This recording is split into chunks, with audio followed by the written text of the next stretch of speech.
For handling the rest of this.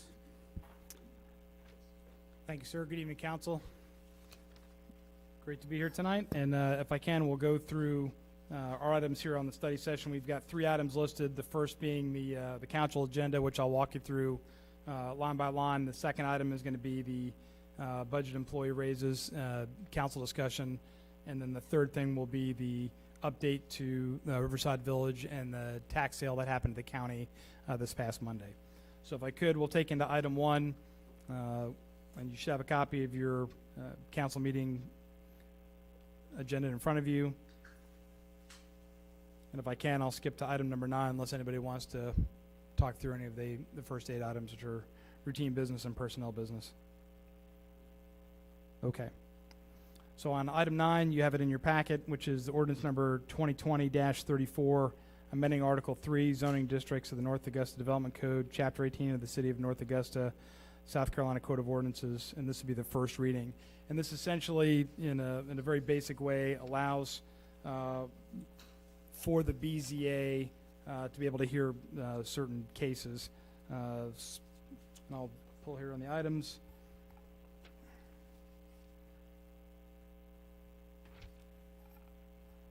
So the big change there, which is the uses which require a special exception may be granted by the Board of Zoning Appeals with conditions. That would be a change from the current ordinance. This is something that we talked about in the previous study session.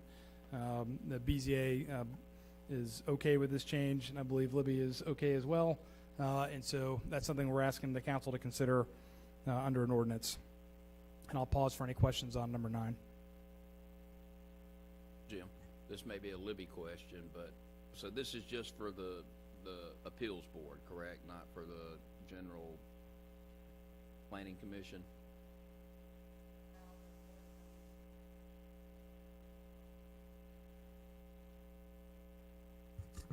This would allow the Board of Zoning Appeals to hear special exceptions in the Neighborhood Preservation Overlay District.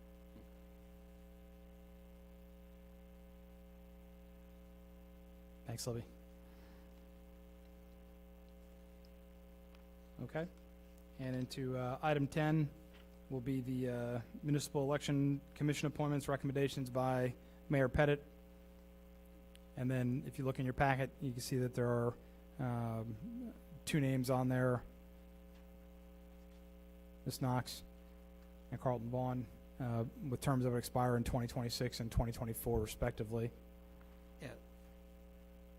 Let me just, we had 2 resignations from the Election Commission. The Reverend Dr. John Youngener, after the last election, he felt it was time to pass the torch, and then Verla McDowell, Mac, also resigned, and so we have 2 vacancies. I've spoken to both individuals, and they're eager and anxious to join the commission. Carlton Vaughn is an attorney, and Michelle Knox, you know her, I'm sure. Kevin works at SRP and is active in the chamber, and she was extremely pleased to be to accept the appointment if we did it. So I think they're pretty confident they're 2 qualified candidates who can benefit, because as you know, elections being done correct or gain a lot of attention these days, and we want them to be done correctly. So I'll talk. If you're going to jump right to the next item, then. Yes, sir, unless you'd like to add anything on item 10, or correction, item 11. Well, yes, I will. We had some help this year on the ordinance as it relates to the dates, and we went to the state elections office and had a good discussion with an individual from there. And the big change that appears this year, as you may have noticed, is that the filing will be December 14th through the 21st. And the reason for that is that we had to provide 45 days for the mailing of absentee ballots to citizens. They now require from the time of qualification And the first is with the qualification for the parties and the primaries. There has to be a 45-day period for mail-out military overseas ballots, and that's a federal law that's required. And so that's why we backed this up, to provide for that period of time. We already had that amount of time from the time that the Municipal Election Commission certifies candidates to the general election. But that's the whole reason that there was a change made. In the past, we've always had the qualifying close on a Tuesday, and 4 weeks after that was the Tuesday election.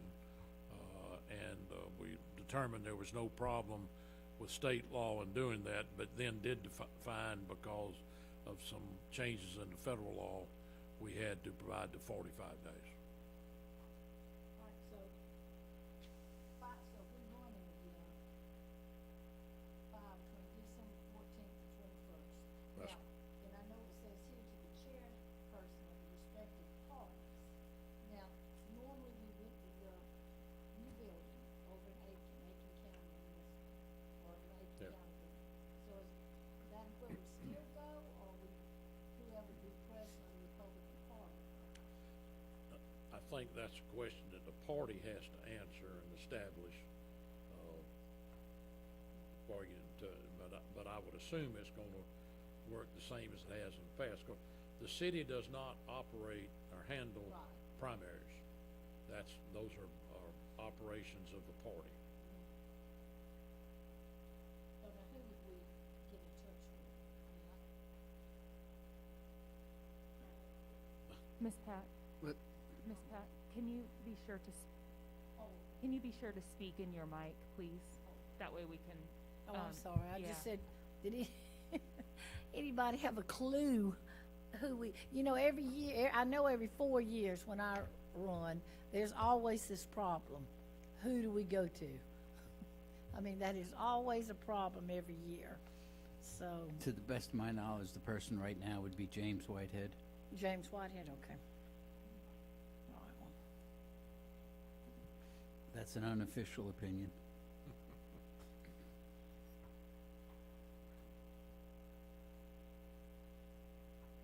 All right, thank you, Mr. Mayor. So unless there are any other questions on item 11 for elections, we'll move into item 12, which is under public safety.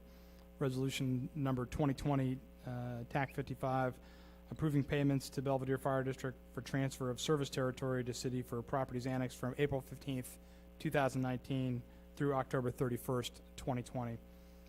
That's also in your packet, and that's attachment number 12. And so essentially, there's been an agreement worked out between the city of North Augusta and Belvedere Fire District, where we've annexed properties that previously had been serviced by Belvedere Fire District, the volunteer department, and that they are now going to be serviced through North Augusta Public Safety. And that there is an arrangement we've brokered that allows for them to receive payment for 3 years worth of fire service payments across those properties. And so in this particular case, we're talking about 22 different annexations. And we had the option of spreading those payments over 5 years, but because of the amount of the payment, which is under $2,000 for all 22 total, the recommendation from the staff is to do just one bulk payment this year, so it's not out there lingering year to year. And that's essentially what we're asking for from the council tonight, is to approve that payment for those 22 annexed properties to clean the books, if you will, with the Belvedere Fire District. If I can ask a question, what's the fire fee for those 22 properties?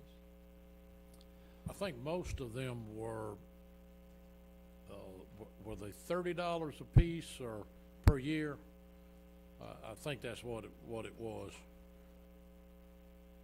And so most of them ended up, we're paying $90 for the parcels.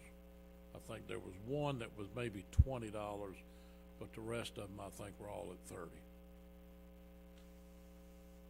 Is that a fixed price on that, or is it going to increase or are we locked in for what we're paying them, or does it vary? What the agreement is we pay 3 times the fee that they received the previous year. So whatever their fee is, when we take them over, we pay them for 3 years of that. But then what is our fee to those individuals? Well, it's not really a fee. I mean, Because I guess they're annexed, so it's it's probably. part of the taxes, yeah. Just the only worry I have on that is, I mean, it's probably fine now, but eventually what will end up happening if we keep annexing some of the Belvedere zones, they're gonna have to go up on their prices, and it costs us more to annex them in. I mean, is that a fair statement? I mean, if they losing, the only thing they can do is still provide service is to raise their rates to the customers. Well, it could be, and, you know, and it's a decision that council has, at any time we annex property. Okay. Councilman, I would say at least for the immediate future, the annexations that we're pursuing are really 911 related, where we have property that sit astride two different boundaries, and then we're trying to put the whole property into the city of North Augusta, as opposed to kind of an expansionist view, at least for now. Right. Okay, thanks.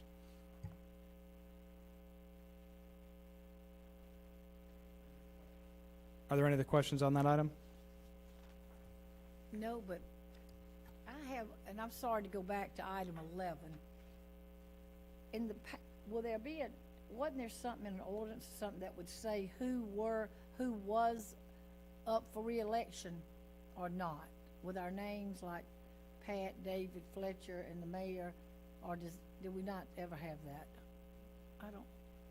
I don't recall ever doing that, and that's, again, this ordinance that we are passing is required by state statute, and it relates to setting these times, Okay. and that has nothing about All right, what seats are up and that kind of okay. thing. Thanks, Kelly. So that'll largely conclude the formal portion of the city council meeting for tonight. So that'll be item 1 on the study session. So before I go into item 2, are there any other residual questions about the city council meeting this evening? Okay. Then the second item really has to do with the directed merit increase. So I apologize up front. There's one slide in there that's already double. So I'll just go through this. And so the bottom line is we had received as a staff guidance from the mayor and the council to look at and present basically a 2% merit-based raise, which we backdate to 1 July. And the reason this wasn't implemented back in the June timeframe, July timeframe, really was budget uncertainty. We really didn't have a good sense at that point in time how our revenue streams were going to work in a COVID environment, and certainly those revenue streams across all the municipalities here in the CSRA have been depressed to some degree or another. And so the staff had asked for some additional time to wait for another quarter to pass to see if this was actually going to be feasible to be able to increase or to enact the 2% merit-based increase. So a couple other things I wanted you to have as far as facts bearing on the problem. One, last year, the city of North Augusta carried over a little over $330,000 in the capital project fund. And so based on our discussions with our financial planners, and obviously Walter came here and briefed previous council meeting about the overall credit rating, that his recommendation is that we need to maintain that level of movement into the capital projects fund or greater. It would not be viewed favorably by ratings agencies if we put less as we carried over into the following year. Is that fairly plain, or at least understood? So based on that, based on some of our projections now, we are currently on glide path to be able to meet what the city council had directed us to review, which was the 2% merit increase, back to 1 July. But I also wanted at this point in time to provide you with one other alternative for consideration. So as we looked at the other facts, we have 244 total eligible employees, which really include the staff only, not the mayor and the council, and that regardless of the options that I'm presenting to you tonight, this does include a 2% merit increase. The main difference is timing and the performance evaluations, which it encompasses. And I had 3 assumptions listed on the bottom, and I'd like you to either challenge or verify those assumptions at this point in time. The first assumption is that based on previous guidance, you wish to reward employee performance in some manner, if possible. That you wanted to contribute at least the same amount into the capital projects fund as we did the previous year, based on our financial advisor's guidance. And then lastly, that you'd like to implement this sooner rather than later so that we could do this as a resolution at our next council meeting on the 7th of December. Are those three assumptions valid from the council's perspective, or are there any concerns about the facts? Mr. Mayor, if I can ask a question.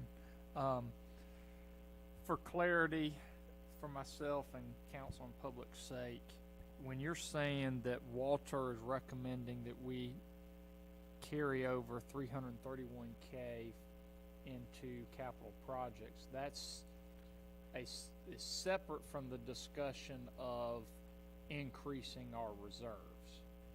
That's correct. This is the Right. basement, if you will, the floor requirement from Walter's perspective is that we need to at least match what we did the previous year. Not- Okay. Knowing that the previous year, that was just surplus, and that's just been our policy to transfer surplus. So his opinion is that bond rating agencies will penalize us if we don't produce the same amount of surplus year over year if we produce less surplus.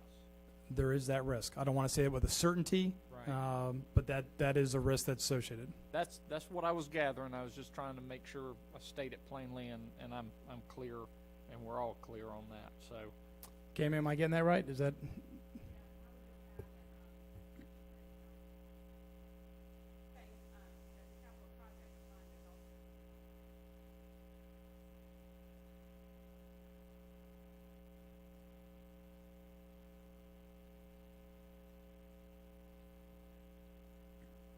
and we carry a 20%. Is it 20% reserves? Okay, in the general. So they're looking at our 20% of our general fund budget as reserves plus the capital projects fund. Okay, thank you. And then obviously, the 20% number is the one that we need to spend some time thinking about after the first of the year. Right. Thank you. Thank you, Councilman. Any other thoughts on the slide or challenges on these facts and assumptions? Okay, nothing heard. Next slide, please. So this is the, we would call in the military the directed course of action. This is the 2% merit increase backdated to 1 July. So on the pros side of the house, this really comes down to this is the previous guidance we've received from the council, so it is absolutely considered. Some of the other benefits are it does contribute to the employee pension system, so this isn't just a bonus payment. This also goes into the South Carolina pension. And also this is, employees are certainly aware of this option, and that this has been an open discussion since summertime, and so a number of the employees are aware this is at least out for consideration and wondering when this was going to be enacted. So on the con side of the house, what I wanted to make sure everybody was tracking was this 2% merit increase doesn't necessarily apply to everybody. There are exceptions to that, so new employees that came on this fiscal year, so folks that are coming on board in January, February, March, all the way through, they are not eligible for the merit increase at that point in time. This is also based on the 2019 performance review. So if we had been able to enact this back in the June timeframe for 1 July start, their most recent performance evaluation is the one that would be considered. In this particular case, when we enact the 2% merit increase, if that's the council's wish, they'll actually have another performance review under their belt from 2020, because the through date of that is 30 November. And so you're not actually rewarding your most recent performance, you're kind of backdating. So to put it in parent terms, you're either rewarding your kids for a report card they got in the previous year, not the one they got in the current year. And then the other issue with the merit increase, or at least con, is it's a higher cost to the city than the bonus option. So on the right-hand side of the slide, kind of lines out for you what the total costs are to the city. The $170,000 is a combination of general fund plus enterprise funds.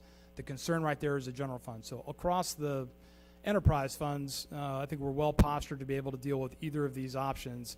The general fund's a little tighter. And so as we look at, looking through our end-of-year projections, that's exactly what they are, projections. I think we have enough money to be able to deal this and the $331,000 into the capital projects fund, but it doesn't give a whole lot of wiggle room for emergencies or things that could happen at the end of the fiscal year. So I'll pause here for any questions on this particular slide, considering this is the Yeah. council's original guidance. Yes, Ms. Pat? All right, and I know we, when we haven't give the raises over the years, we've give the bonus. Now, to me, 2% is zip. I mean, from an employee standpoint, would they rather have the 2% raise or the bonus at the end of the year? Are they about, I thought, because you said was the 2% a little higher than the bonus to the employees? Ma'am, it depends on the benefit to the employee depends on the pay band that they're in.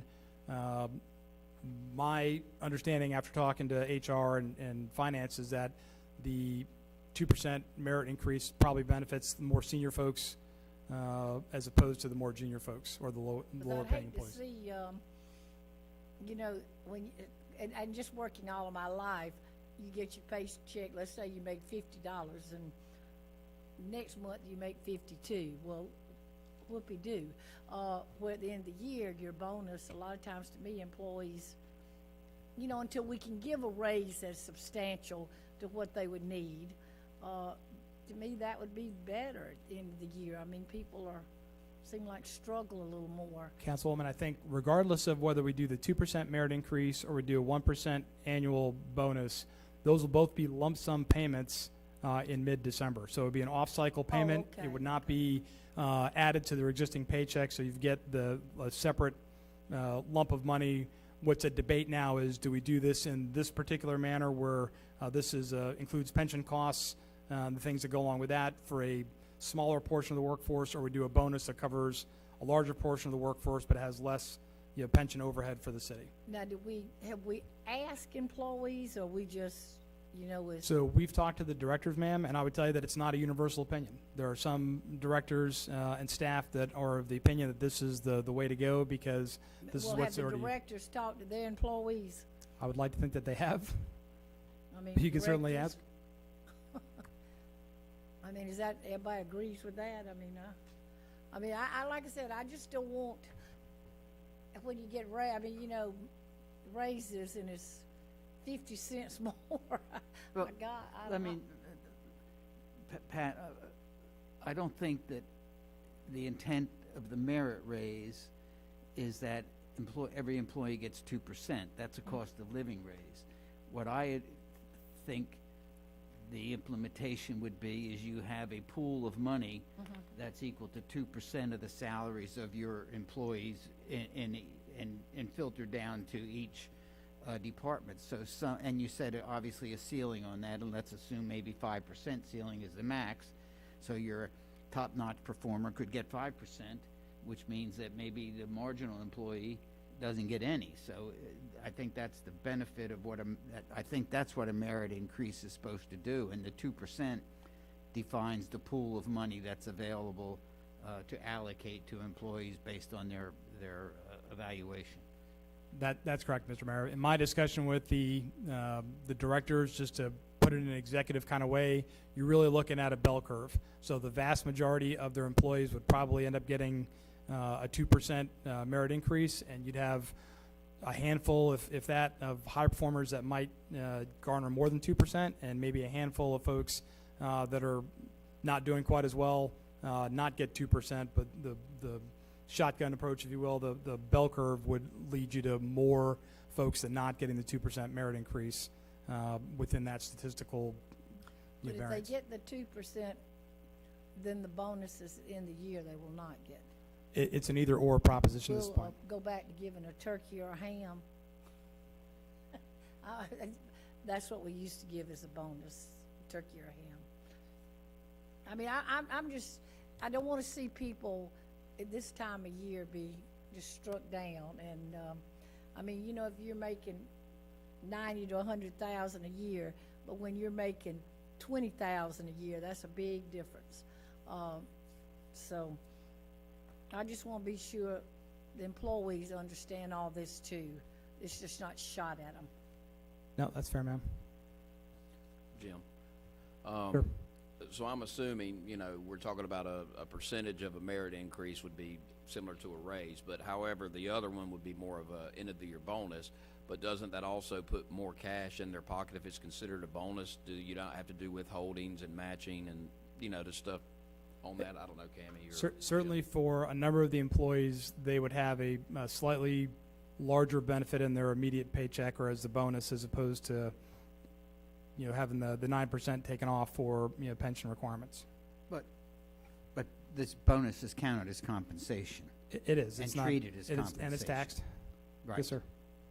So it's not, it's taxed and everything, just as if it were Cammie's hiding, I see from me. No, it still has FICA and Social Security, yes, all whatnot, the pulled, typical- the taxes out. The difference there really is the pension payment. The pension So payment. that's not what's getting pulled out. Well, depending on the employee, I mean, I don't know how many would bump them into the next bracket, but we had that with some bonuses one time too, where it bumps you up to the next bracket, and really, so let's say you get $1,000, by the time you pay taxes and all, it's worth $200. Well, you used an example that would be hard to find for any city employee that would have taxes that were $800. I mean, I've heard the argument and often thought about it extensively in terms of being bumped up into the next bracket. While they take more taxes out, I still have more spendable income. Is that well, no, And they that's only what are I'm saying. taxed, only that increment is taxed at the higher level, not the entire income. Right, no, it's the, whatever's the increment, you're right.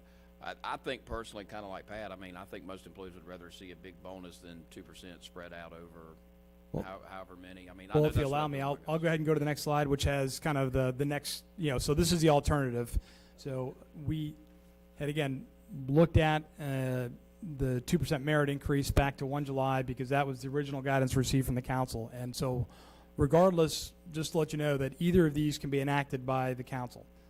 So this is an alternative option where, again, we felt that this had some merit based on the fact that it has a wider spread. There are more employees that are affected. Out of the 244 employees, 240 employees would have the benefit of that versus the 196. We still are enacting a 2% merit increase. It just goes into effect in January of 21 as opposed to July of 20. And then what that does is it bases on the most recent performance evaluation that we received here at the end of November for an immediate merit increase in January. The other thing it does from a city perspective is it provides a larger buffer for us in the general fund, which is certainly advisable from a financial perspective, and it's overall lower cost to the city. On the con side of the house, that's not what the original guidance from the council was. That's not what your charter to us here at the staff was. So understand that has not been communicated fully to the council previously, and then also doesn't pay into the employee retirement system. So again, depending on which kind of pay band or how long you've been with the city, for the longer term employees, the more senior employees that are getting closer to retirement, this may not be the most beneficial for them if they're worried about their high 12 quarters going into retirement. And on the right-hand side there, you have a rough order magnitude cost of the overall load, which is $119,000 total, with $83,000 coming out of the general fund and the rest coming out of the enterprise funds. And if I can do a side-by-side, next slide, please. There you go. So I'll leave this one here on the podium so y'all can take a look at this, but this kind of just shows you the kind of a side-by-side comparison on total number of benefits, total number of employees benefited, and also just the overall costs to the city. And then Councilwoman Carpenter, again, as you're concerned about the overall increase, this shows that they're going to get a 2% merit increase. It just comes down to when does it get enacted. And also to highlight, not on the slide, as previously discussed, regardless of which action you choose as the council, they're still going to get a lump sum check, if you will, in the December timeframe before Christmas. So that they're either going to get their 2% backdated to 1 July, and they're going to get that as one payout, or they're going to get a 1% annual salary bonus, and that's going to go out as one payment, but those are not going to be lumped into the existing kind of payrolls and timelines. Just real quick, the only question I have, I know you're talking about backdating. If we go with the 2% back to July, the 1%, is that for the entire previous year, it would be based on their total salary for the year? It would. There are some caveats to that, sir, in that, so for example, an employee that started in January all the way up through June would be eligible for the full bonus. Employees that started after 1 July through 1 October, they would have a lesser bonus because they're newer employees, just out of probation. That's 50% of that 1%, if you will. And then the employees that came on the books after 1 October would not be eligible for any bonus based on the current policies that we have. Well, I was just saying, if we backdate it to July, that's basically 6 months. So if they were here the whole entire year, they're still only getting half of what they would have gotten for the whole year, correct? Sir, if we had a new employee, so let's take a public safety officer who starts in February of this year. If they started in February of this year, they would not be eligible for the 2% merit in 1 July. Right. They would be eligible for the 1% bonus in December. Yeah, no, the only thing I'm having trouble with, the 2%. That's Okay. basically from their salary for 6 months would be 2% of that, or is it their salary for the whole entire year? It's 2% of the 6 months. Okay, so it would work out to be the same thing. Yes, exactly. Right, and that's what I was thinking, is because I'm going, well, either way, they're going to get the same thing, but at least with the 1%, and then it just starts in January with the merit. Every employee gets it, and I mean, it would be the same thing for the people that have been here a year versus the ones that have only been here, whatever. And the 2% in 1 July, when we did the budget for 2020, we said that it would be a 2% merit raise based on 1 July, which equates to 1% for the entire year. So that's how those two numbers come about. It was in the budget for 2020, Right. and that was what we decided. And that's basically and I told you I wouldn't say anything, but I just can't contain myself. Yes, sir. I was smiling right into the second paragraph on my pitch. It was council's decision on the merit, and now, I think they've presented an alternative that at least has some legs to be considered, and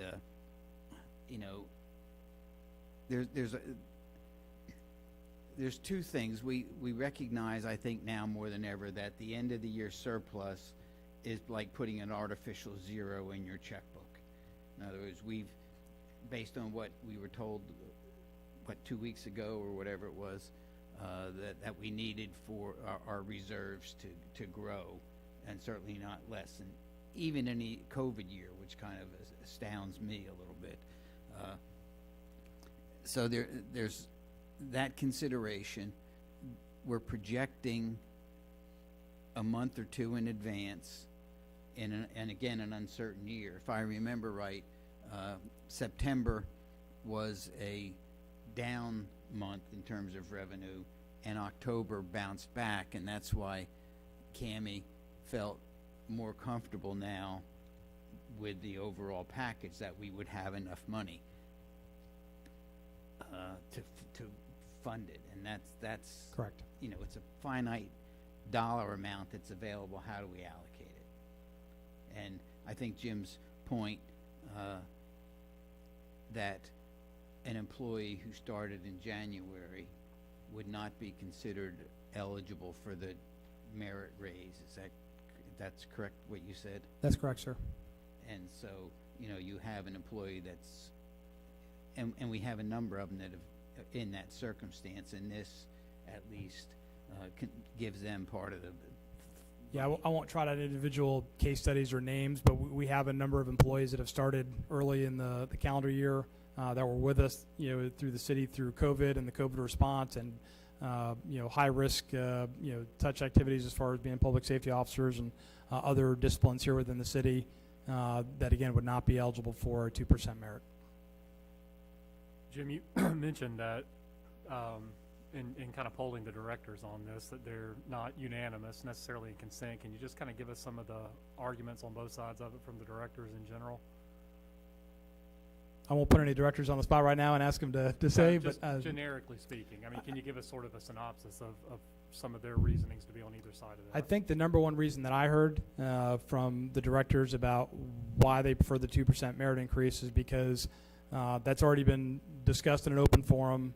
The employees are aware that that's being discussed, and that is, people have already started to get in their heads that that's the course of action the city is going to take. And so when the employees are asking their supervisors or their directors about, the timing, it's really about when is the 2% merit going to hit and when is that going to happen, vice, a curveball, if you will, of a, bonus structure vice the merit. So, because that would be a change. And really for a number of our employees, I'm sure, Councilwoman Carpenter, not every single employee has been 100% pulled on the bonus option versus the 2% merit. So, the other option of the 2% merit has had a lot more time to kind of gestate, if you will, with the individual workers in the city and the staff, as opposed to the bonus option. So I think, at least in my discussions with some of the directors, they're kind of the opinion that, we originally said this is what we're going to do.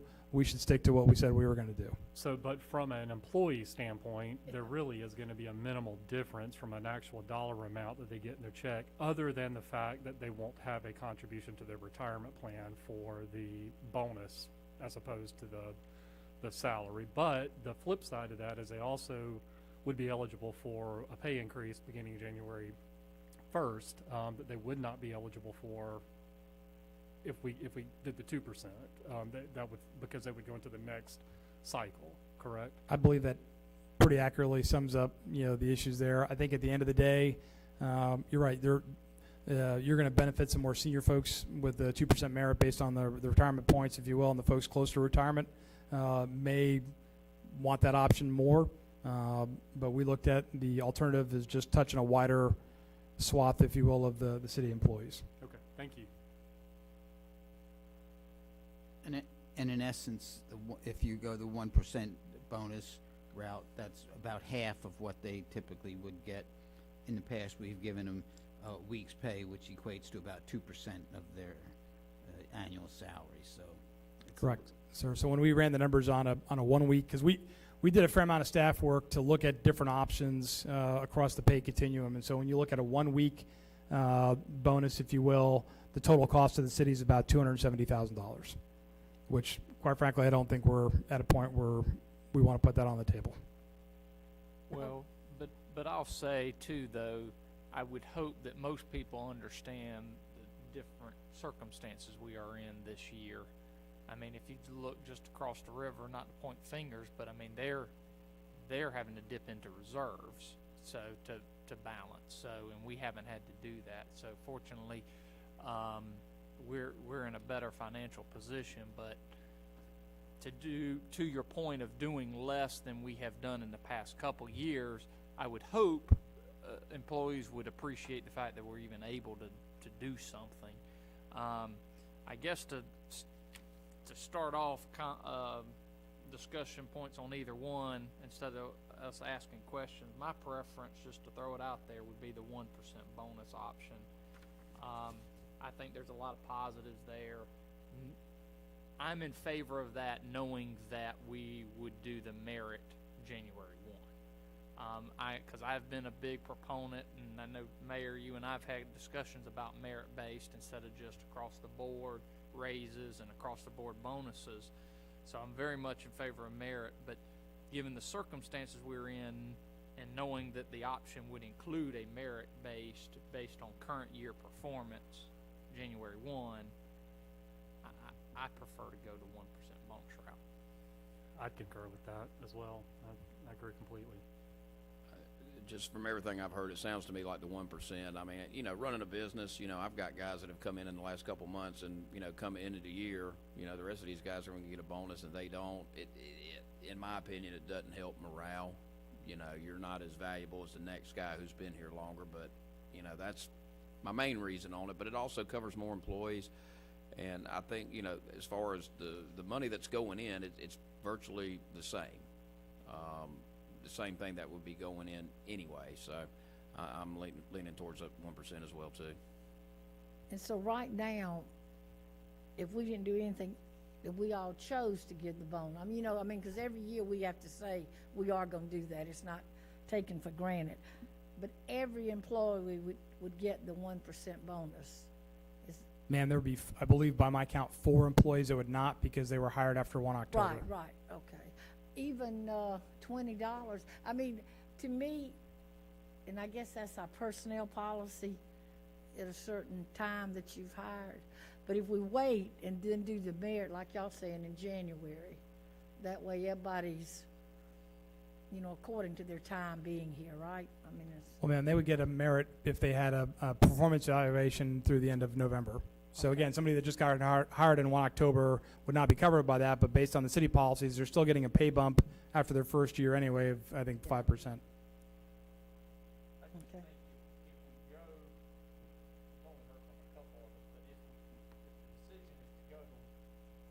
If the decision is to go to the 1% route, we would definitely need to do a good job of explaining that, because your point is well made of the director's concerns. I had this similar thinking that employees would have that concern, that we said one thing, we're doing something else, but explaining that it's virtually no difference and that it actually is a better thing in my mind, because you're going to be, everyone's going to get an eval based on current performance. I just think we're going to have to do a good job of educating our staff, just so that we don't need scuttlebutt over it. Yes, sir.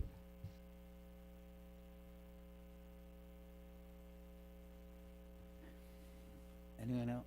Mr. Brooks? Yes. I know you would have anticipated you being a part of this discussion. Well, I am the 2% person, the merit raise. I think the employees deserve that. Even though, and I like the idea of paying into the retirement as well. I know you're getting more people, covering more employees with the 1% bonus, but I think we've got to protect our long-term employees as well, and my preference is the 2%. Yes, sir. I'm leaning towards the 1%,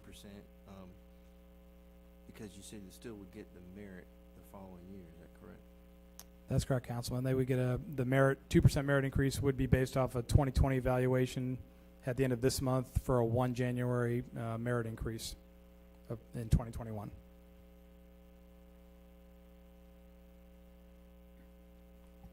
And Councilwoman Carpenter, did I understand you properly that you were leaning one way or the other? I thought I heard you say you preferred the bonus, but I wasn't sure. Okay. Well, I can't help myself. If I would interject real quick, I would love to give them 3% across the board if we could, but that's That's what I'm saying. If it was really a big merit, 2%, I mean, but I'd like Tammy with your mathematician brain. I mean, give an example. If you use $20, then how much would go into the retirement and I mean, just to see what little bit. I mean, 30 cents going into your retirement. I mean, that's what I'm saying. If we could give more than 2%, I'd say go for it. But I just think right now people are struggling, and like I said, we're looking at employees that are not making 100,000 or more. A lot of these people, and $500 is a lot of money to a lot of people. Council, and I'm grateful that the city, along with, the leadership here for the city council and the mayor are in a position where we're discussing, how we're going to benefit the employees, not whether we're going to or not. So I'm grateful that's the position that we're in. And You have the best employees, I'm telling you. God, I wish I could keep my mouth shut. But, well, when the budget revision was done, one of the guidance that was important was that the money for the raise be maintained, and if it wasn't, then cuts needed to be done elsewhere. And that's where we went in, and then we've had a couple, I guess September was a particularly bad month in terms of revenues that might have been protected. But from the beginning, the intent has been to protect the employees, and while I early, probably, well, I first heard this last week, I guess, or something, Friday, and so it wasn't that long ago, was fully aligned with Mr. Brooks, in terms of that's what we had decided to do, and it needed to be implemented. And then as time goes on, they kept saying, but mayor this, but mayor that, like, you know, if a guy started in January, he's not eligible. And so since this is middle November and we're talking December, without a doubt to do the 2% next year, you know, based on the evaluations at the end of this year, is an absolute must. I mean, that has to be in stone. And so now, I mean, I've kind of wavered, and I can see the benefit of we have not made it clear, I don't think, to employees that the that the bonus that they've gotten every year is like an automatic.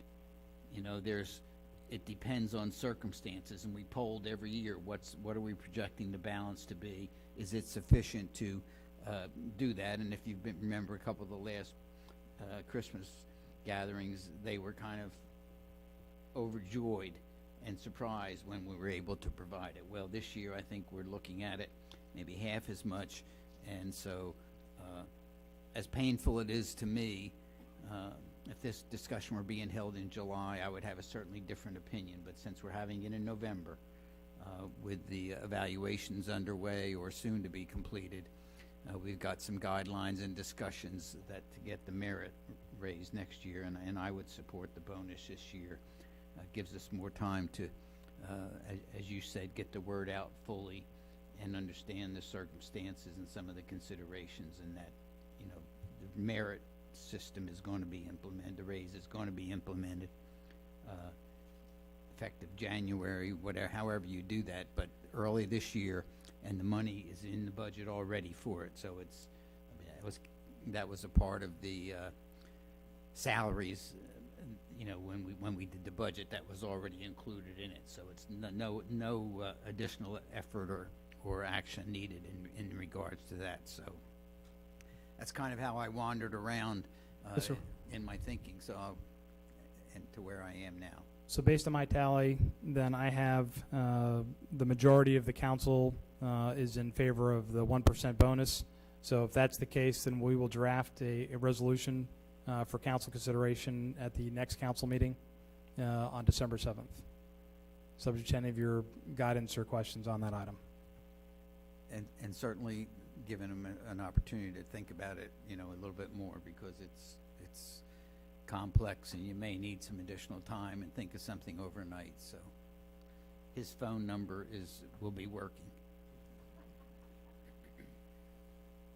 Now, this is not regarding this, but Mr. Rick Meyer, are we having the Christmas luncheon this year for the employees? Oh, my goodness. Okay, thank you. And part of that has to do not just financially, but really just from a COVID concern. What we don't want to do is wipe out, you know, the functioning of the city staff, you know, by having one group gathering.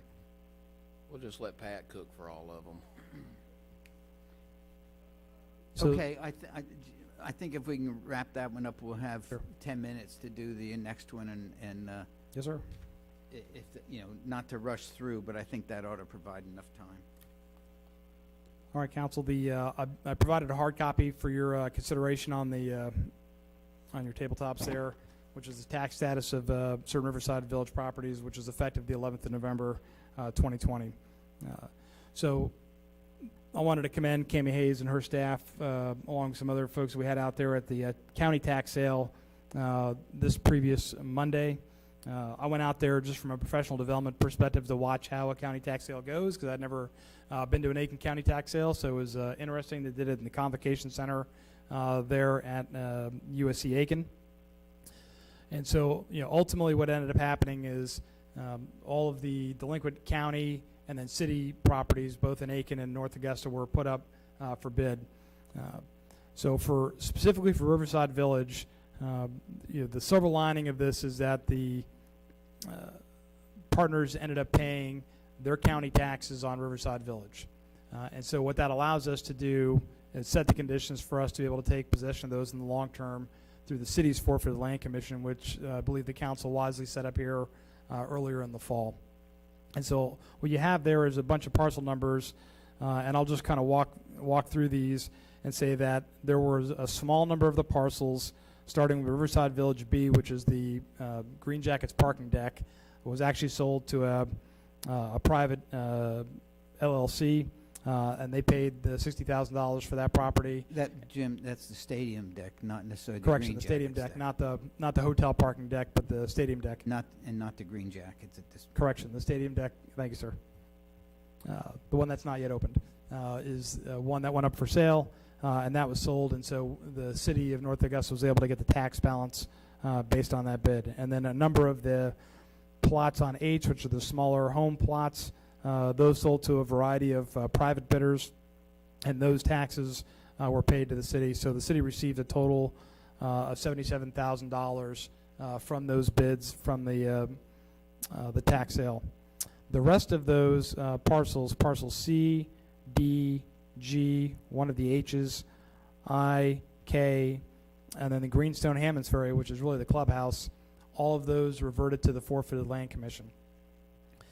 And so those properties are still owned by the original owners, and they have 1 full year to redeem those properties, understanding that now, in addition to the mid payments that are owed along with the penalties, there's now a 3% penalty, if you will, on top of that, which is good for the first 90 days. And then it bumps up to 6%, then 9%, and then 12%. And at the end of that 1 year period, if those properties have not been redeemed, they revert to the control of the city, and the titles revert back to the city themselves. So we had a number of discussions with the Greenstone property folks, and made sure they were fully aware of the timelines and the rules, and we had multiple discussions with them right up until the tax sale, and they did not provide any, other than the county taxes, did not provide any city taxes, did not pay any of the city taxes, all the way up through the tax sale. So where we are at now is that we are going to wait to see for the 1 year of the forfeited land commission, and then we will continue to send updates to Greenstone and the partnership to make sure they're tracking their timelines for the changes from the 3% to the 6%, and so on until they get to the 1 year mark, at which point in time they come to us. What I'm not prepared to discuss today is some of the more deep questions about statuses of the way forward, but I did want to give you a nuts and bolts update about where we are as far as the forfeited land commission, and the fact that some of these properties went to private owners and partnerships, and some of these properties could potentially revert to the city. Understanding that as long as Greenstone and their partners pay on any timeline between now and a year from the tax sale, they have the ability to redeem those properties. And I'll pause for any questions or comments from the council. And just for clarification or expansion, this is the process and procedure that's done on any property in the city. It's no different here. This is standard procedure that would be as if it were, a property anywhere in the city, correct? Or the county. Or the county. And we use the term these taxes when, to be technically correct, these are mid payments, which we in the mid document say we'll collect them in the same way we do taxes and consider them, follow the same procedures for taxes. That's correct, sir. Thanks for the clarification. So I'm assuming the people that bought these, and I don't know if you know or not, obviously maybe they're willing to wait a year, pay whatever the difference is, and then develop it. Would that be the hope, I'm assuming? I think there's a couple different options. So there's the option that the folks that bought these properties are hoping just to get the interest payments, whether it's 3, 6, 9, or 12, over depending on the course of the time, for them to be able to redeem. So that's a potential investment strategy. And then there's the investment strategy of taking those properties and then being able to have the ability to develop in the long term. Okay, thanks.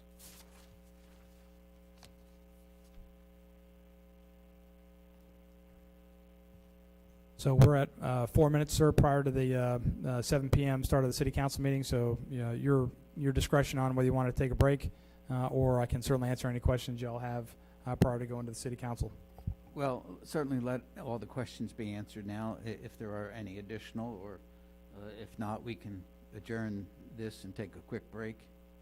I mean, I'll just say I don't have any specific questions now, and I understand that neither time permitting nor the current situation probably dictates that those deep questions answer, but I do have some deep questions that I'd like for us to allocate some time in the not too distant future to get some answers on. Yes, sir. And we tentatively have that planned. Any others? Okay, let's take a 3-minute break or whatever it is, and we'll reconvene for the council meeting.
This regular city council meeting for November 16th to order, and I'd ask you to stand for the invocation and the pledge if you're inclined so to do. Dear God, tonight we gather only days before Thanksgiving. It's heartwarming to know that this day has become a time when we pause and give thanks for all we have, and in this city for the opportunities before us. Thanksgiving has become a day to share with those we love and appreciate, our family. Many residents will be traveling in this time of uncertainty. We pray that their travel, primarily by auto or plane, will not cause them harm through injury or illness. We continue to ask for wisdom as this council conducts the business of the city. And certainly we cannot forget city employees in this time of celebration. Many are in positions which require them to work on the holidays. We are absolutely grateful for their service. Please keep them safe as we ask that all city employees remain safe and healthy. Amen. I pledge allegiance to the flag of the United States of America and to the republic for which it stands, one nation, under God, indivisible, with liberty and justice for all.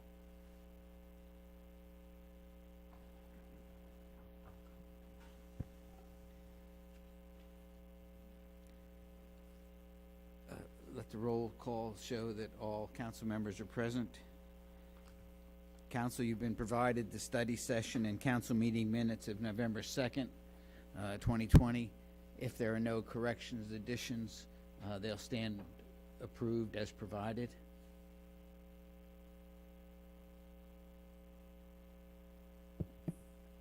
I'm pleased this year again to proclaim November 28th, 2020 as Small Business Saturday. And the proclamation, I think, is worth reading. It says, whereas small businesses form the backbone of our local economy, generating jobs and improving the quality of life for our citizens. And whereas this city council acknowledge and celebrate the city's small businesses and the contributions they make to our community.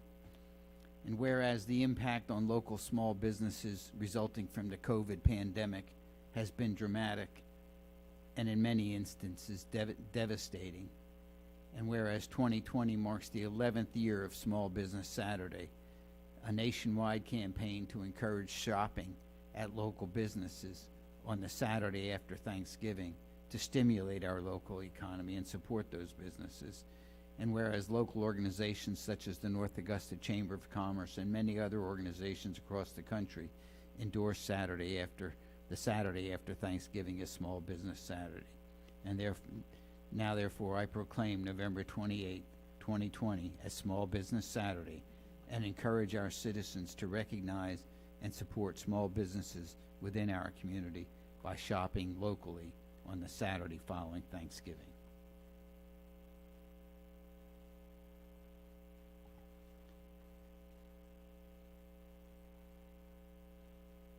There's also another occasion that's existed for well over 100 years, and that's a proclamation relating to Arbor Day. And whereas in 1872, J. Sterling Morton proposed that the special day be set aside for the planting of trees, and whereas the holiday called Arbor Day was first observed with planting of more than 1 million trees in Nebraska, and now whereas Arbor Day is now observed throughout the nation and the world, and we know that trees can reduce the erosion of topsoil, lower the heating and cooling costs, moderate temperatures, clean the air, produce oxygen, and provide habitat for wildlife. And whereas trees are a renewable resource, giving us paper, wood for our homes, fuel for our fires, and countless other wood products. And whereas we certainly know this, that trees in this city increase property values, enhance the economic vitality of business areas, and beautify our community. And also, whereas trees, wherever they are planted, are a source of joy and spiritual renewal. And now, therefore, I proclaim December 4th, 2020, as Arbor Day in North Augusta. And I encourage all citizens to plant and care for trees and promote the well-being of trees for this and future generations.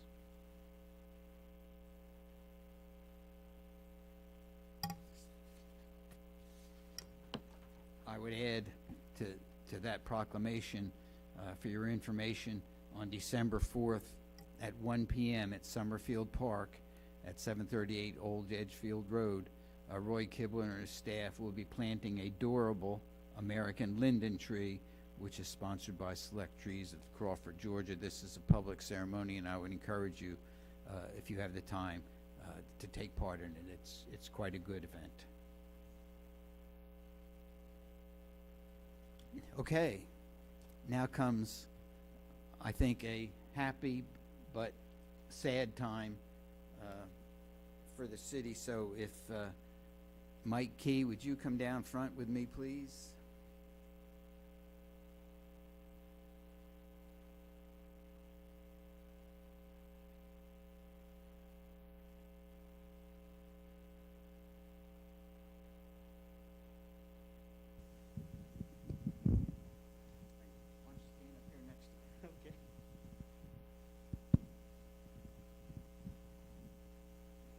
When I first saw him standing up in the back, I thought he was so tall that I was going to ask him to stand down there, but it turns out he's not quite as bad as I thought it might be. If you want a role model in the public safety department, Mike comes immediately to mind. For over 33 and 1/2 years, he served the city of North Augusta. You remember every day, don't you? His dedication and loyalty to the department will not be equaled anytime soon. He has a calm demeanor and good humor, which he put on display already, even in difficult times, will certainly be missed. They're important attributes. Mike, congratulations. The city that you served for 33 and a half years and cared for with your heart will truly be missed, and you've provided an example for many public safety officers. So congratulations. Retirement is a change in your lifestyle, and I wish you the very best on behalf of the city. Thank you very much.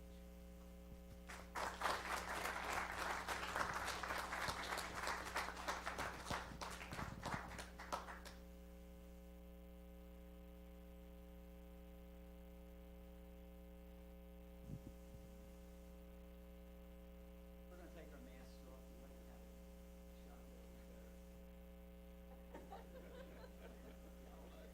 I kind of like the beard, don't you? It says retirement.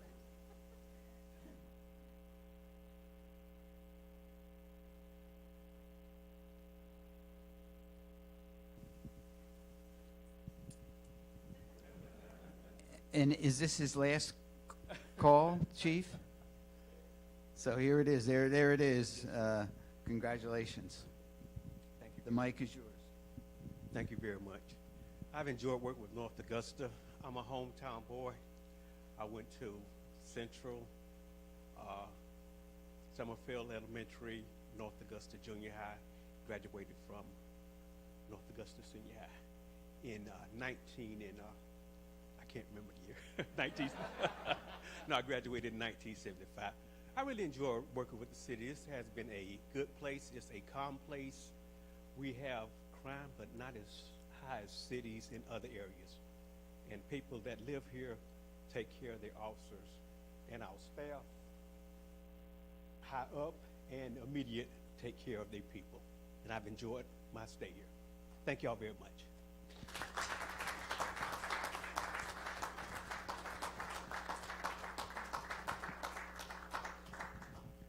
You know, I think you can tell by the words that Mike spoke just how much he cares for the city of North Augusta and the people.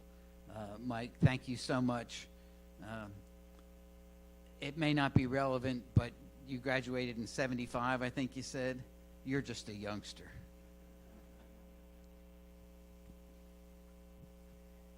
Nope, dropped my mask. Okay. Come on down, Randy.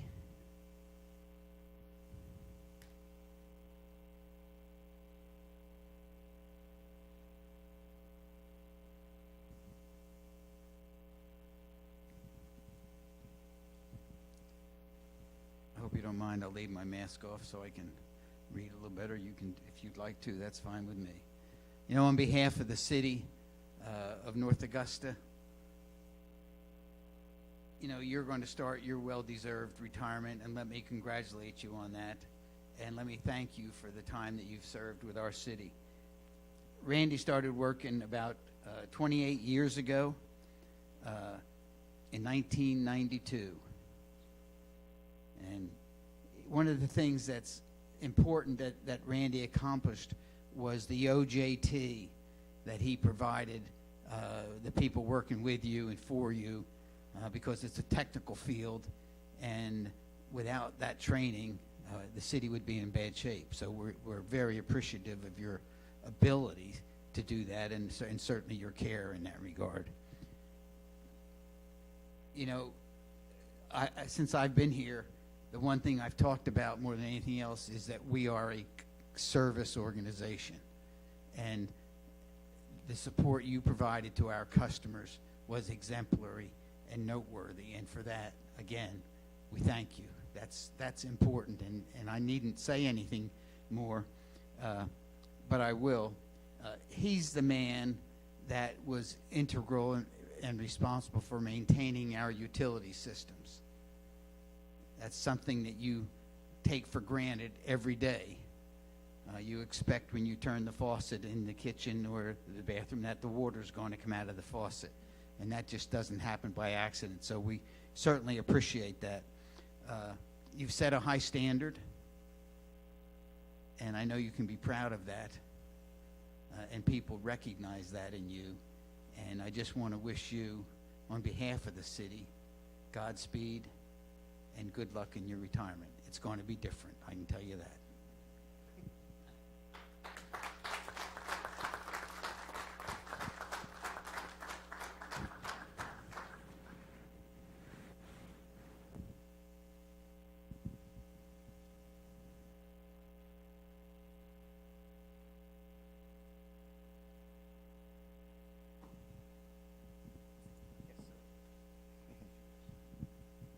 Not much to say.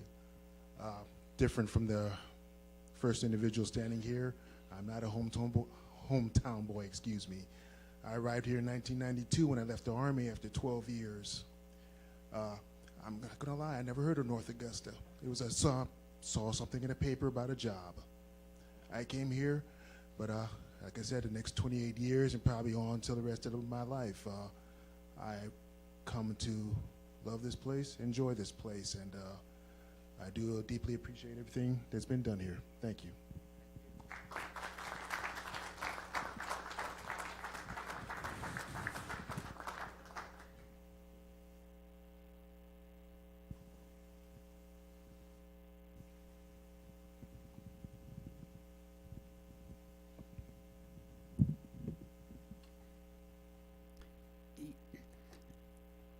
You know, it's people like Mike and that you just can't pay enough for and compensate when customer service is what's most important in their mind, and making sure that those that they work with have the tools they need to do their job. So we're going to miss both of them.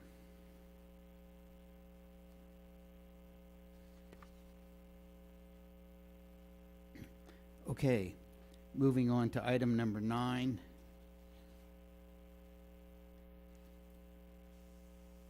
It's ordinance number 2020-34, amending Article 3 zoning districts of the North Augusta Development Code, Chapter 18 of the City of North Augusta, South Carolina Code of Ordinances.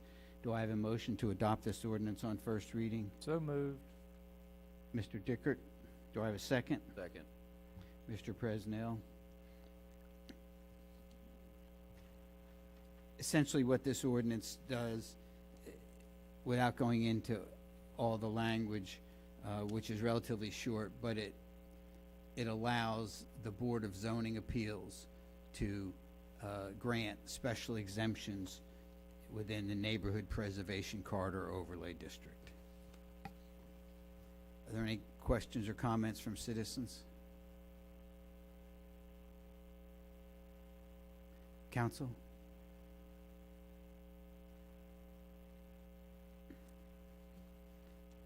Hearing none, all in favor? It's unanimous.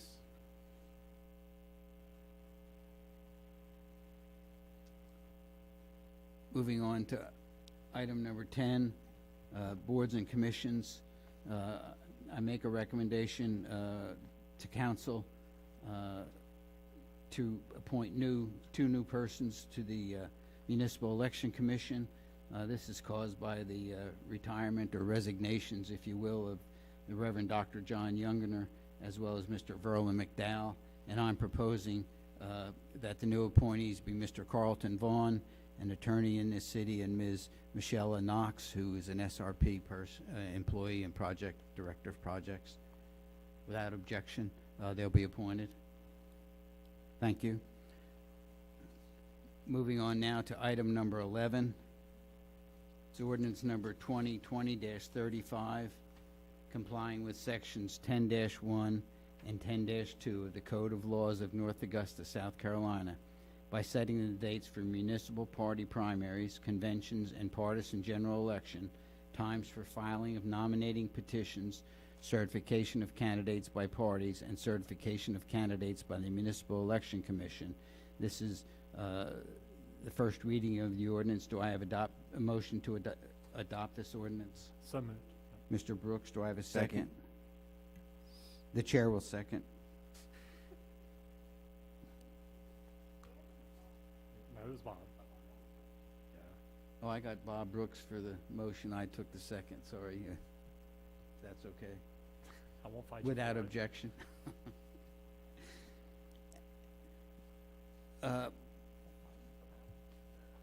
Just hit some of the highlights of this ordinance.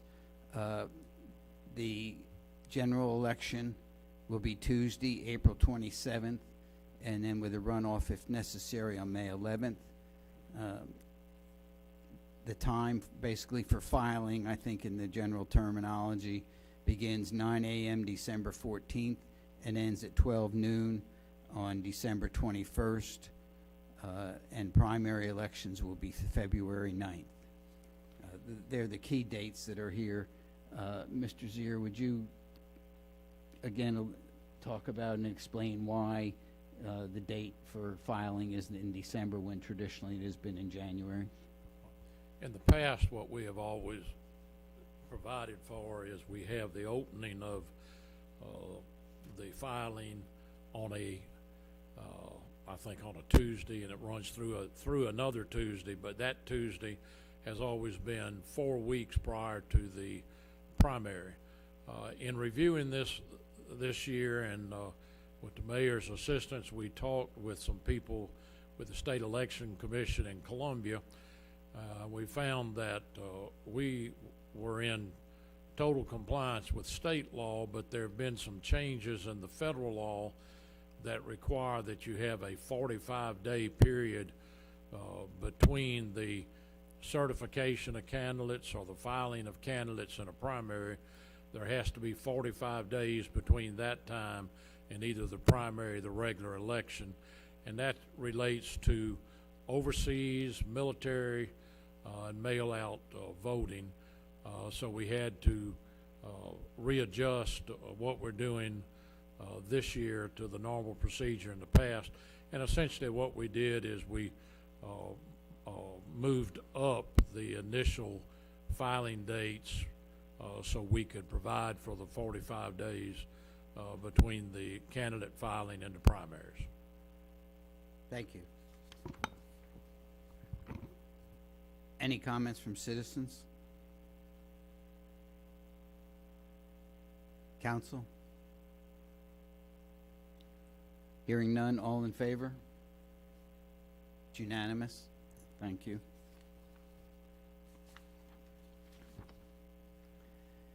Moving on to item number 12. This is resolution number 2020-55, approving payment to Belvedere Fire District for transfer of service territory to the city for properties annexed from April 15th, 2019 through October 31st, 2020. Do I have a motion to approve this resolution? Ms. Carpenter, do I have a second? Second. Mr. Presnell?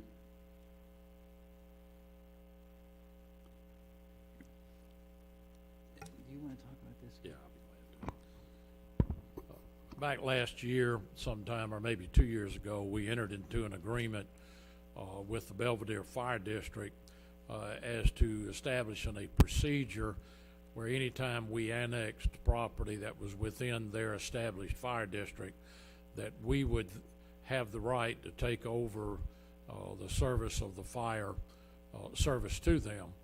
And but we would pay them for the territory that we were receiving.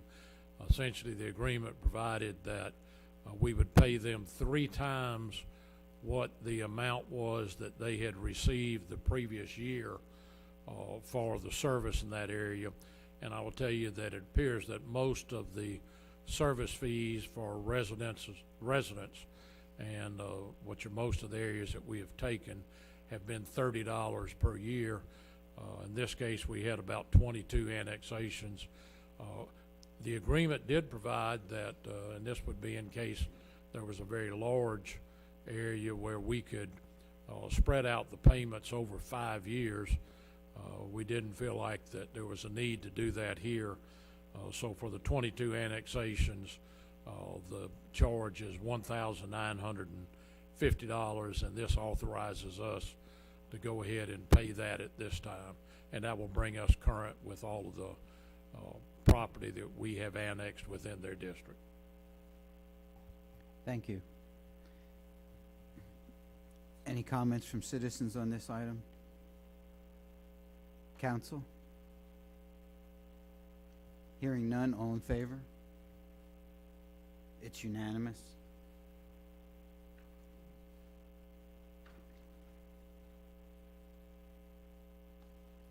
That completes the action on the formal items on the agenda. Mr. Clifford, do we have any administrative reports tonight? So I covered my administrative reports in the study session with the tax sale and also with the employee raises. So no additional administrative reports for this evening. Okay, thank you. Okay, now's the time when citizens have the opportunity to speak to council on any item that's not on the agenda. I would ask you to come to the microphone, give your name and address in an audible tone, and limit your comments to 5 minutes. If you wish to have a summary of your comments included in the minutes, there are speaker forms, is that right? There are speaker forms in the back of the room for your use. So at this time, are there any individuals? If you raise your hand, I'll call on you and come down to the front, and we'll take care of cleaning the microphone before and after. Yes, sir. Come on down.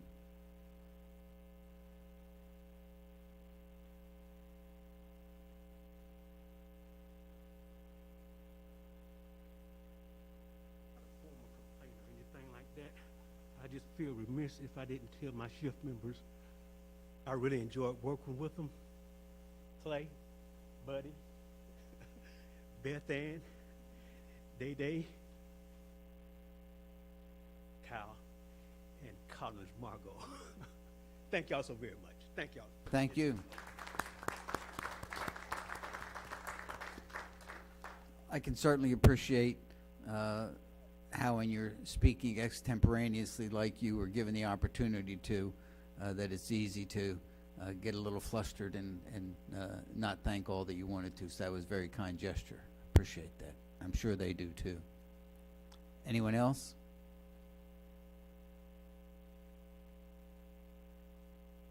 Council? Mr. Mayor, just want to say, anybody that missed it last Friday, our North Augusta varsity boys won their first playoff game in a huge comeback. They were down 13-0 at the start of the fourth quarter. Won it in overtime. They are traveling to Myrtle Beach this Friday. I think it's North Myrtle Beach that they play. And so just hopefully they'll have safe travels and maybe they'll be able to win 2 more in the state championship. So just pulling for them a little bit. It's been a tough year for them as well, and for all teams. So thank you for that update. Well, I've got 2 nephews on there, so I'm a proud uncle. Even though one's out for the year, the other one, he's a freshman. He got moved up to varsity, so I'm extremely proud of him. And you should be. Fire station bids this week, right? Councilman, we should be receiving fire station bids at the Public Safety Headquarters no later than 2 p.m. tomorrow, 17 November. Okay.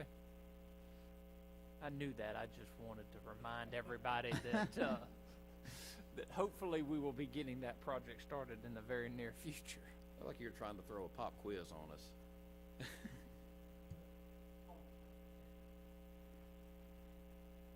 Been a long road, hasn't it? And some of us are sorry we took the road we did, aren't you? No, let's leave it be. Okay, Eric, go ahead. I just thought about one other thing. We won't see anybody here until December. Wanted to wish everybody have a great Thanksgiving. Hope everybody's safe. Eats plenty of turkey and whatever else you eat. Agree. Anyone else?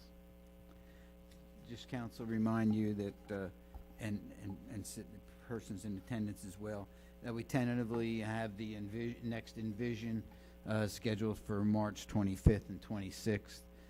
We got some big plans. Certainly give the new city administrator an opportunity to show his stuff.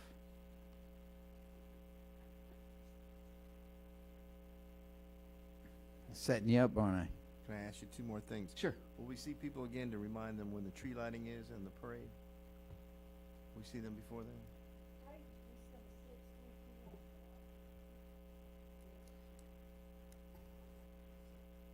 December 1st.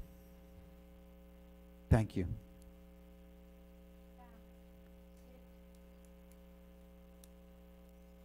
For those on live stream, that's 6 p.m.